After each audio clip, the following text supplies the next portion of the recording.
ఓం నమో భగవతే శ్రీ మేధా దక్షిణామూర్తయే. ఓం నమో భగవతే శ్రీ ఆదిశంకరాయ.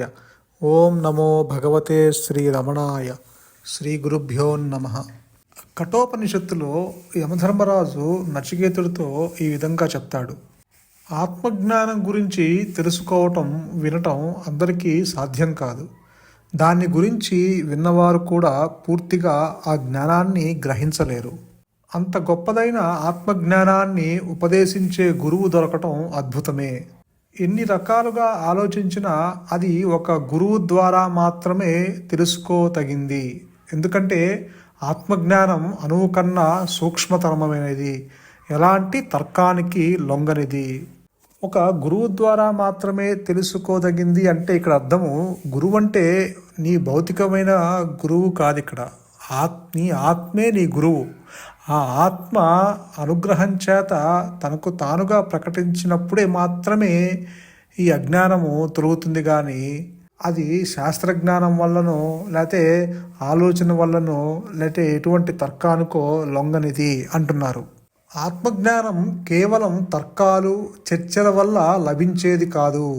అది సమర్థుడైన గురువు బోధిస్తేనే అర్థమవుతుంది. అలానే నచికేతుడికి ఇలా చెప్తున్నారు. శాశ్వత వస్తువు అశాశ్వత వస్తువుల చేత ఎన్నటికీ పొందబడదు. ఇక్కడ అశాశ్వత వస్తువు ఏది? నీ అహంకారము, అహంభావము. అంటే నేను అంటే నీకు దేహాత్మ బుద్ధి కలుగుతుంది, ఒక వ్యక్తి భావన కలుగుతుంది. నేను అంటే నీకు శరీర స్పృహ కలుగుతుంది. ఈ శరీరము అశాశ్వతము. ఎప్పుడైనా ఇది ఒకరోజు కట్టెలో కాలిపోవాల్సిందే. శరీర ధర్మాలు నీ ధర్మాలు కావు. శరీరానికి ఒక ఎక్స్పైరీ డేట్ ఉన్నది. బుడగ వంటి బ్రతుకు ఒక చిటికలోనే చితుకు. కాబట్టి ఈ శరీరము ఎప్పుడో అప్పుడు ఈ కట్టెలో కాలి బూడిదైపోతుంది. అది అశాశ్వతము. దానితో నువ్వు శాశ్వతమైన ఆనందాన్ని, నువ్వు శాశ్వతమైన ఆత్మని పొందలేవు. అలానే ఈ అహంకారము కూడా, ఈ అహంభావము కూడా లేనిది ఉన్నట్లుగా మనకి భ్రమ కలగజేస్తుంది. ఇది కూడా అశాశ్వతమే. దీనికి ఉనికి లేదు. ఇది స్వయం ప్రకాశము కాదు.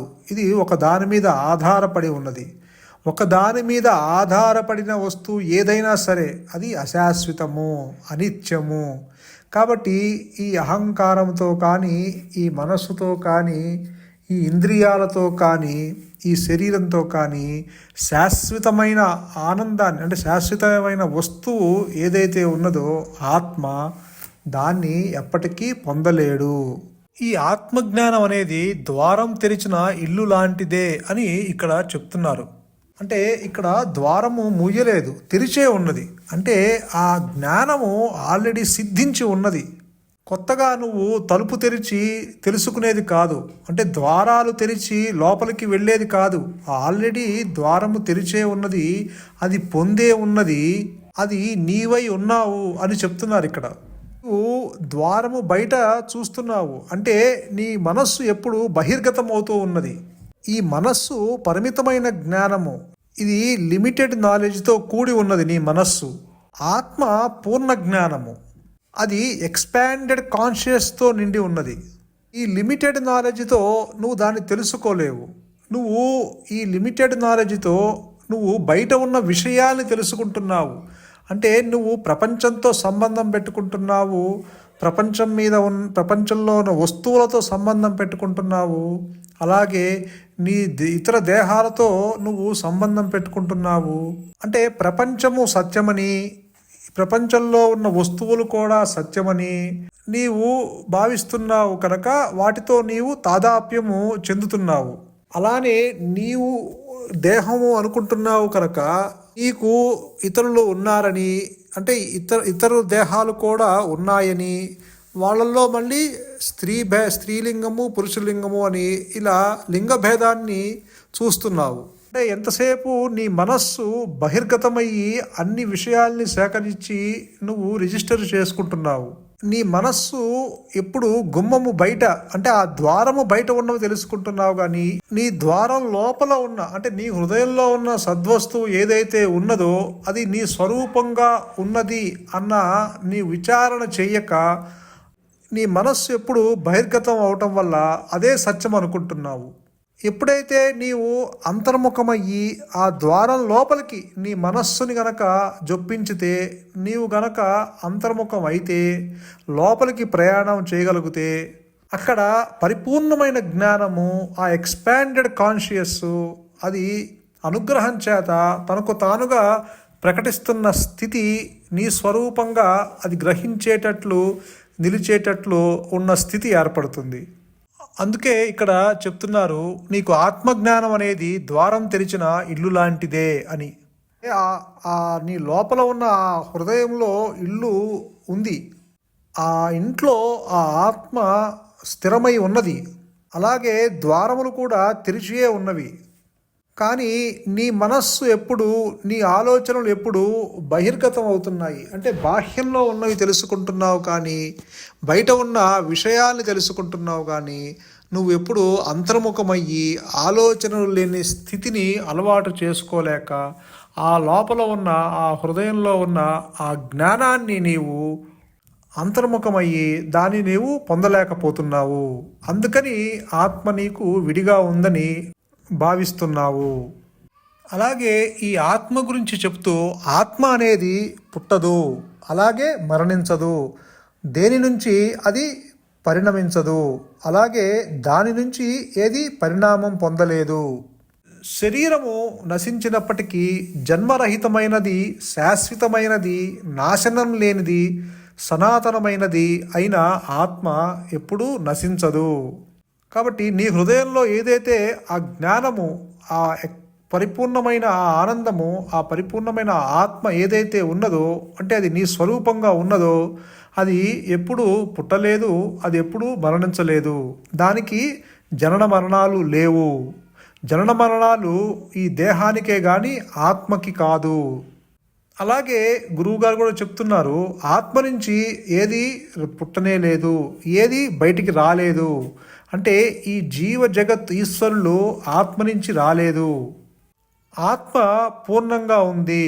దానిలోంచి ఏది ఖండించబడి ఈ లిమిటెడ్ నాలెడ్జ్, ఈ పరిమితమైన జ్ఞానం అనేది పుట్టనే లేదు. ఈ ఆత్మ అనాత్మ అనేవి రెండు ఆపోజిట్స్. వాటి మధ్య ఎవరు వారధి నిర్మించలేదు. ఎటువంటి రాకపోకలు లేవు. నీవు చీకటిలో వెళ్తున్నప్పుడు త్రాడుని తొక్కి పామనుకొని భయపడ్డావు. తీరా వెలుగులోకి వచ్చి చూస్తే అక్కడ పాము లేదు, ఉన్నది త్రాడు మాత్రమే అని నీకు అర్థమైంది. అంటే దీని అర్థము, త్రాడు ఆత్మ అనుకుంటే, పాము అహంకారం అనుకుంటే, ప్రపంచము అనుకుంటే, త్రాడు నుంచి పాము రాలేదు. వెలుగులో త్రాడు త్రాడుగానే ఉంది, పరమాత్మ పరమాత్మగానే ఉన్నాడు. త్రాడు నుంచి పాము రానే లేదు. అసలు పాము అసలు లేనే లేదు. చీకటిలో నీవు పాము అని భ్రమించావు. అది కల్పించబడ్డది, అది ఆరోపించబడ్డది. ఎందుకంటే నీవు చీకటిలో దానిని గుర్తించలేకపోయావు, త్రాడుని గుర్తించలేకపోయావు. అంటే త్రాడు నుంచి పాము రాలేదు. త్రాడు పాముగా ఆకారము చెందనే లేదు. అలాగే పరమాత్మ నుంచి అది పరమాత్మ ఖండించబడి ఒక ఖండజ్ఞానము బయటికి రాలేదు. అలాగే పరమాత్మ నుంచి ఈ ప్రపంచము పుట్టనే లేదు. అలాగే పరమాత్మ నుంచి ఈ జీవుడు జనించనే లేదు. అలాగే పరమాత్మ నుంచి ఈ ఈశ్వరుడు కూడా ఉద్భవించనే లేదు. ఈ జీవ జగత్ ఈశ్వరులు ముగ్గురు కల్పనా మాత్రులే. ముచ్చపు చిప్పలోని వెండివలే కల్పనా మాత్రులే. ఈ ముగ్గురు ఒక్కమారే తోచి ఒక్కమారే అదృశ్యమవుతారు. యథార్థముగా ఉన్నది ఆత్మస్వరూపం ఒక్కటే. కాబట్టి ఉన్నది జ్ఞానం మాత్రమే, ఉన్నది అహంస్ఫురణ మాత్రమే. అదే ఇక్కడ నచికేతుడికి చెప్తున్నారు, ఆత్మ నుంచి ఏది పరిణామం పొందలేదు. అలాగే ఆత్మ కూడా వేరే దాని నుంచి పరిణామం పొందలేదు. ఆత్మ స్వయం ప్రకాశము, అది తనకు తానుగా ప్రకాశిస్తూ ఉన్నది. అది వేరొక దానితో ఆధారపడి ప్రకాశించటం లేదు. ఈ సృష్టిలో తనకు తానుగా స్వయం ప్రకాశమైన వస్తువు మరొకటి లేదు.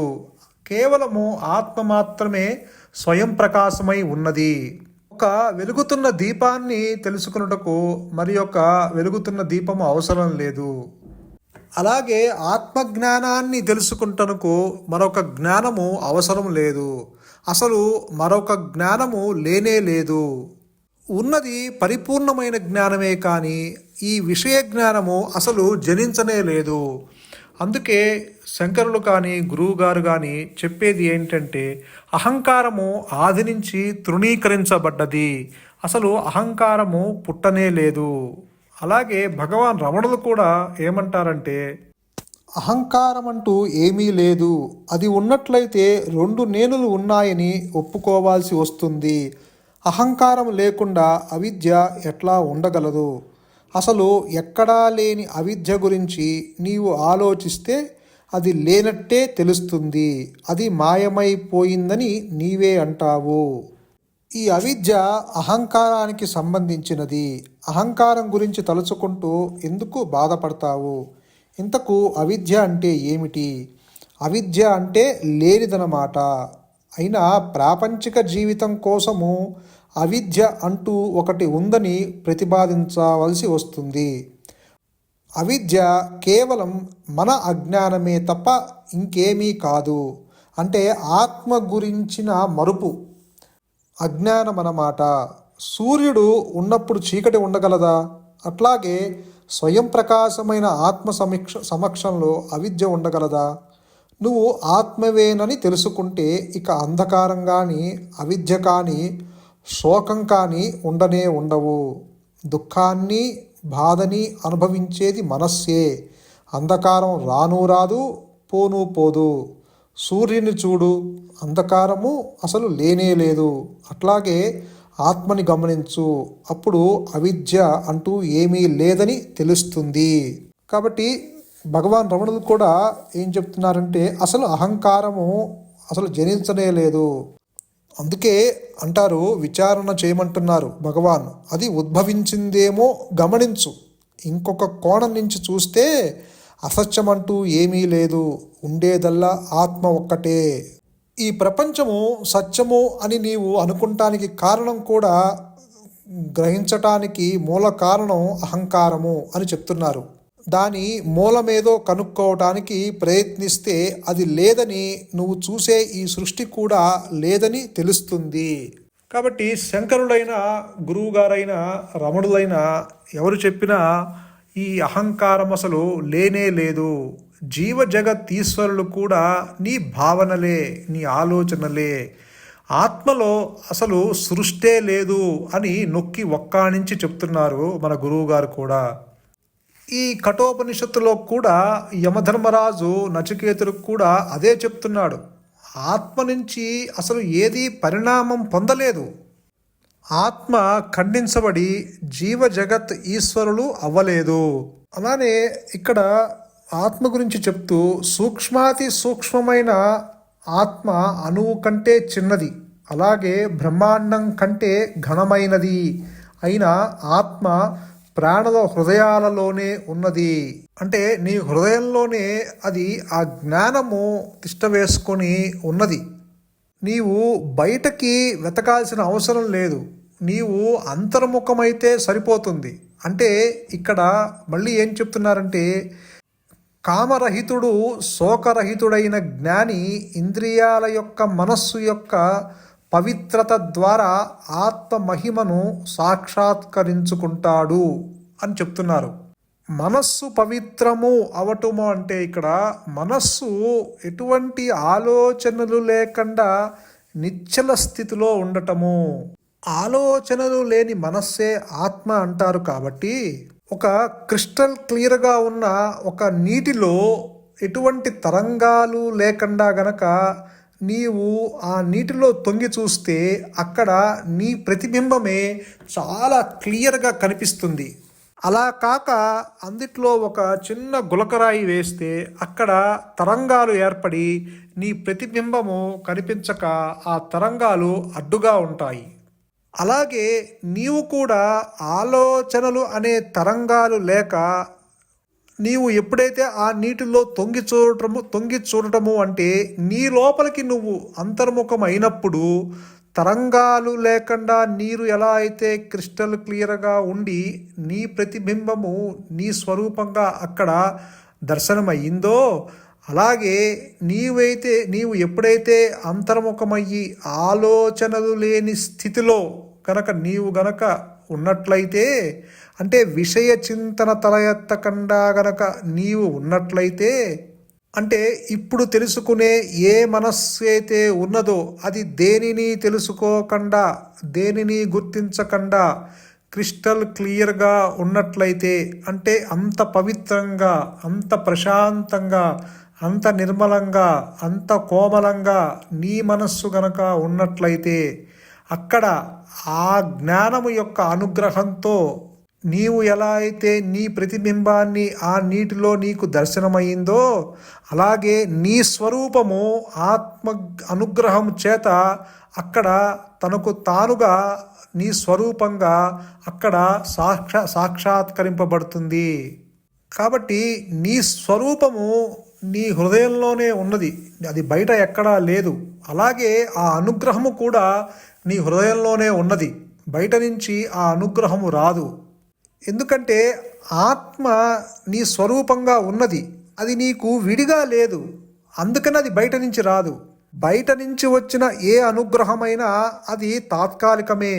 నీకు బయట సాక్షాత్తు రాముడో కృష్ణుడో వచ్చి నీకు సాక్షాత్కరిస్తే, అంటే నీకు ఎదురుగా ఉండి నీకు దర్శనమిస్తే, మళ్ళీ ఆ దర్శనము కొంత సమయము తర్వాత అంతర్ధానం అవ్వాల్సిందే. మళ్ళీ అది అక్కడ ఆ దర్శనము పర్మనెంట్గా ఉండదు. నీకు ఎదురుగా ఉన్న ఆ రాముడో కృష్ణుడో అయిన ఆ దర్శనము అది పర్మనెంట్గా ఉండదు, అక్కడ అంతర్ధానం అవ్వాల్సిందే, ఆ దర్శనము చెదిరిపోవాల్సిందే.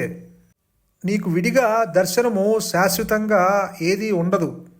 కాబట్టి ఆత్మ ఏదైతే ఉన్నదో అది నీ స్వరూపంగా ఉన్నది కాబట్టి, అది నీ లోపలే ఉన్నది కాబట్టి ఆ అనుగ్రహము బయట నుంచి రాదు, నీ లోపల నుంచే పెళ్ళుబూకి ఉప్పెనల ఒక పిడుగుపడినట్టు పడి నిన్ను ముంచేస్తుంది, తన యొక్క ఆనంద సాగరంలో నిన్ను ముంచేస్తుంది. దానికి చెయ్యాల్సిందల్లా నీ మనస్సుని పవిత్రంగా ఉంచుకుంటమే, అంటే నిశ్చల స్థితిని అలవాటు చేసుకుంటమే. అలానే మరొక విషయం చెప్తున్నారు ఇక్కడ నచికేతుడికి. శరీరరహితుడు అంటే శరీరము లేనివాడు, సర్వత్రా వ్యాపించినవాడు అయిన పరమాత్మ అశాశ్వతమైన అన్ని శరీరాల్లో వ్యాపించి ఉన్నాడని తెలుసుకున్న ప్రజ్ఞానవంతుడు ఏ విషయాలకి శోకింపడు అని చెప్తున్నారు. అంటే ఇక్కడ అశాశ్వతమైన అన్ని శరీరాల్లో వ్యాపించి ఉండటము అంటే ఆత్మ ఎప్పుడు పరిమితమయ్యి, అంటే పరిపూర్ణమైన జ్ఞానము పరిమిత జ్ఞానము అవ్వలేదు.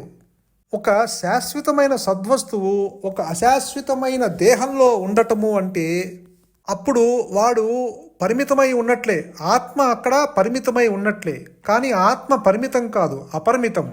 అంటే ఇక్కడ దీని అర్థం ఏంటంటే, ఏదైతే అశాశ్వతమైన నీ శరీరము నీ దేహము ఉన్నదో, అలానే నీ మనస్సు కానీ, నీ ఇంద్రియాలు కానీ, నీ బుద్ధి కానీ, నీ అహంకారం కానీ, ఇవన్నీ మనుగడ సాగించటానికి ఈ అనిత్యము అశాశ్వతము అయిన ఈ మాయ మనుగడ సాగించటానికి, ఈ అశాశ్వతమైంది అనిత్యమైన ఈ మాయ నిలబడటానికి ఆధారము ఆ శాశ్వతమైన ఆత్మ. అంటే ఆ శాశ్వతమైన సద్వస్తువు యొక్క ప్రకాశంలోనే ఈ అశాశ్వతమైనవి చైతన్యవంతమవుతున్నాయి. ఎలా అయితే సూర్యుడు ఆ సమస్త లోకాలకి వెలుగునిచ్చి సమస్తంగా వ్యాపించి, అంటే తన ప్రకాశము ఆ సమస్త లోకాలకు వ్యాపించి ఉన్నదో, ఆ సూర్యుని యొక్క వెలుగులో మనము ఏ విధంగా అయితే మన యొక్క మనుగడ సాగించుకుంటున్నామో, అలానే శాశ్వతమైన ఆత్మ వెలుగులో ఈ అశాశ్వతమైన మాయ తన మనుగడ సాగిస్తుంది. సూర్యుని యొక్క వెలుగు పడని ప్రదేశము లేదు కాబట్టి, అలాగే ఈ శాశ్వతమైన ఆత్మ యొక్క చైతన్యము యొక్క ప్రకాశము పడని ప్రదేశము లేదు. అందుకని ఈ అశాశ్వతమైన శరీరంలో కూడా వ్యాపించి ఉన్నాడు అని చెప్తున్నారు ఇక్కడ. ఒక ఘటము తీసుకుంటే, ఒక కుండ తీసుకుంటే, కుండలో కూడా ఆ ఖాళీ ఉన్నది, అంటే ఆ ఆకాశము ఉన్నది. కానీ ఆ ఖాళీ కుండకి పరిమితము కాలేదు. కుండ బయట ఉన్నది, కుండ లోపల ఉన్నది. ఆ సర్వంగా వ్యాపించి ఉన్న ఆ ఆకాశము కుండ లోపల ఉన్నది, బయట ఉన్నది. కుండ లోపల ఉన్నంత మాత్రాన అది కుండకే పరిమితము కాదు. అలాగే సర్వంగా వ్యాపించి ఉన్న ఈ అనంతమైన ఆత్మ యొక్క చైతన్య ప్రకాశము ఈ జీవుడిలో కూడా వ్యాపించి ఉండటం వల్ల అది జీవుడికి పరిమితం కాదు. సపోజ్ కుండ పగిలిపోయిందనుకోండి, అప్పుడు ఆ లోపల ఉన్న ఖాళీ ఆ బయట ఉన్న ఖాళీతో వెళ్ళి లయమైపోలేదు. ఆ లోపల ఉన్న ఖాళీ అలానే ఉంది, బయట ఉన్న ఖాళీ అలానే ఉంది. ఉన్నది ఖాళీ మాత్రమే, ఉన్నది ఆకాశం మాత్రమే. కుండ పగిలిపోయినంత మాత్రాన ఆ లోపల కుండ లోపల ఉన్న ఖాళీ వెళ్ళి సర్వంగా ఉన్న వ్యాపించి ఉన్న ఖాళీలోకి కలిసిపోలేదు. కుండ పగలకు ముందు ఆ ఖాళీ ఉన్నది, కుండ పగిలిన తర్వాత ఆ ఖాళీ అట్టానే ఉన్నది. అలాగే ఈ అశాశ్వతమైన ఈ దేహము రాలిపోయినా కూడా ఆ జ్ఞానము అలానే ఉంటుంది. కాబట్టి దేహము రాలిపోయినా, దేహము ఉన్నా కూడా ఆ జ్ఞానము అలానే ఉన్నది. దేహంతో ఎటువంటి సంబంధం లేకుండా ఉన్నది. ఎలా అయితే సూర్యుని యొక్క ప్రకాశము ఈ సమస్త భూమి మీద పడుతున్నదో, ఆ సూర్యుని యొక్క ప్రకాశం పడినంత మాత్రాన ఈ జీవులతో సంబంధం ఉన్నట్లు కాదు. జీవులు నివసించిన ప్రదేశంలోనూ పడుతుంది, జీవులు నివసించని ప్రదేశంలోనూ ఆ సూర్యకాంతి పడుతున్నది. అలాగే ఈ సర్వంగా వ్యాపించి ఉన్న ఈ జ్ఞానము ఈ జీవులతో, ఈ అహంకారంతో కానీ, ఈ మనస్సుతో కానీ, ఈ బుద్ధితో కానీ, ఈ ఇంద్రియాలతో కానీ, ఈ దేహంతో కానీ ఎటువంటి సంబంధం లేకుండా తనకు తానుగా ఉన్నది. అహంకారము ఉన్నా లేకపోయినా జ్ఞానము ఉన్నది. కానీ ఆ జ్ఞానము లేకపోతే అహంకారము ఒక్క సెకను కూడా ఉండలేదు. ఎలా అయితే మనము సూర్యుడు లేకపోతే చీకటిలో మనము ఏ పని చేయలేమో, దేనిని గుర్తించలేమో, దేనిని తెలుసుకోలేమో, అట్లాగే ఆ ఆత్మజ్ఞానము యొక్క ప్రకాశం లేకపోతే గనక మనము ఈ అహంకారము నిలవదు. అంటే ఈ విషయ జ్ఞానముతో, ఈ పరిమితమైన జ్ఞానంతో మనము ఏ పని చేసుకోలేము, దేన్ని గుర్తించలేము, దేన్ని తెలుసుకోలేము. అలాగే అహంకారము లేకపోయినా ఆత్మకొచ్చిన నష్టమేమీ లేదు. ఇక్కడ నచికేతుడికి మరి ఒక ఇంపార్టెంట్ పాయింట్ చెప్తున్నారు. వేదాల్ని అధ్యయనం చేయటం వల్ల కానీ, బుద్ధి కుశలత వల్ల కానీ, అపారమైన పాండిత్యం చేత కానీ ఈ ఆత్మజ్ఞానం పొందబడదు. గురువుగారు కూడా అదే ప్రతిరోజు మనకు చెప్తున్నారు. ఆత్మజ్ఞానము బోధించేది కాదు, ఆత్మజ్ఞానము ఒకరి నుంచి పొందేది కాదు. కేవలము ఆత్మ అనుగ్రహము చేతనే అది తనకు తానుగా ప్రకటించబడాలే తప్ప ఈ వ్యక్తి భావనతో ఆత్మని తెలుసుకోలేము అని నొక్కి ఒక్కాణించి చెప్తున్నారు గురువుగారు ప్రతిరోజు కూడా. అలాగే రమణులు కూడా ఎప్పుడైతే నువ్వు అంతర్ముఖం అవుతావో ఈ అహంకారము తలకిందులై అక్కడ కేవలము అనుగ్రహం చేత అది తనకు తానుగా ప్రకటించబడుతుంది అంటున్నారు. మరి ఒక ఇంపార్టెంట్ పాయింట్ ఏంటంటే, ఆ ఆత్మ ఎవరిని వరిస్తుందో, ఎవరిని ఎన్నుకుంటుందో అతడి చేత ఆత్మ పొందబడుతుంది. అంటే ఆత్మజ్ఞానము తెలుసుకోవాలనుకున్న వాడిలోని ఆత్మే తన నిజస్వరూపాన్ని అతడికి తెలియజేస్తుంది. ఈ పాయింట్ కూడా గురువుగారు చాలాసార్లు చెప్పారు. ఆత్మ ఎప్పుడు ఎక్కడ ఎవరిని ప్రకాశింపజేయదలిస్తే అప్పుడు ఆ అజ్ఞానము ఆ వ్యక్తిత్వాన్ని పూర్తిగా పారద్రోలి, పూర్తిగా నశింపజేసి అక్కడ తనకు తానుగా తన స్వరూపాన్ని ప్రకటింపజేస్తుంది అంటున్నారు. అంటే ఇక్కడ నచికేతుడికి కూడా యమధర్మరాజు చెప్తుంది ఏంటంటే, ఆత్మ తనకు తానుగా తన నిజస్వరూపాన్ని తెలియజేయాలే తప్ప ఈ వ్యక్తి భావన నిలుపుకొని ఆత్మని పొందలేవు అని కూడా చెప్తున్నారు. అంటే ఆత్మ అనుభవం కేవలము ఆత్మకే తప్ప జీవుడికి కాదు. జీవుడు ఎప్పటికీ దాన్ని తెలుసుకోలేడు. ఎందుకంటే అసలు జీవభావన లేనే లేదు. లేని జీవభావనతో ఉన్న సద్వస్తువును ఎలా తెలుసుకుంటాము? లేని పాముతో ఉన్న త్రాడుని నీవు ఎప్పటికీ తెలుసుకోలేవు. అలాగే లేని అహంకారముతో, లేని మాయా నేనుతో నీవు ఎప్పటికీ ఉన్న పరమాత్మని తెలుసుకోలేవు. కాబట్టి మరి ఆత్మ అనుభవం ఎవరికయ్యా అంటే ఆత్మకే. ఆత్మ తనకు తానుగా తెలుసుకుంటుందే తప్ప ఈ వ్యక్తిత్వాన్ని నిలబెట్టి ఆత్మ ప్రకాశించదు. ఆత్మ ప్రకాశంలో ఈ భ్రమ పూర్తిగా తొలగిపోతుంది. ఈ మనస్సు పూర్తిగా నష్టమవుతుంది. అరుణ కిరణముల చేత అంతవరకు ఉన్న చీకటి నశించిపోగా సూర్యుడు స్వయంగా ఆవిర్భవించినట్లు జ్ఞాన మథనంతో అంతవరకు ఉన్న అజ్ఞానం తొలగిపోగా స్వయంగా ఆత్మ ప్రకాశిస్తుంది. మేఘాలు అడ్డు వచ్చినంత మాత్రాన సూర్యుడు ప్రకాశించట్లేదు అని మనం అనటానికి లేదు.